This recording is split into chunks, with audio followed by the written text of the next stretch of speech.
रहने के लिए छत नहीं, रिश्तेदार के घर रात गुजारी। जहीर से ताल्लुकात खुशगवार नहीं रहे, दुआ के इंकशाफात। कराची से लाहौर जाकर पसंद की शादी करने वाली दुआ जहरा ने अदालत में शौहर जहीर से ताल्लुकात खुशगवार ना होने का बयान दे दिया। दुआ जहरा ने दारुल अमान जाने के लिए लाहौर की मकामी अदालत में मजिस्ट्रेट के रूबरू बयान रिकॉर्ड कराया, जिसमें उन्होंने शौहर जहीर से हालात खुशगवार ना रहने का बयान दिया।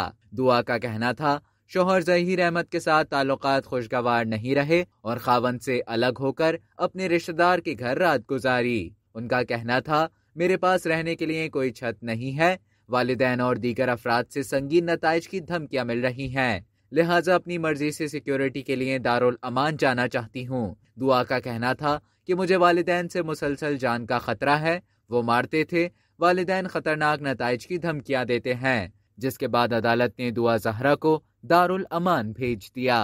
अब तक के लिए इतना ही। मजीद खबरों और न्यूज़ अपडेट्स के लिए डेली जंग के YouTube चैनल को सब्सक्राइब करें और फेसबुक के पेज को लाइक करना ना भूलें।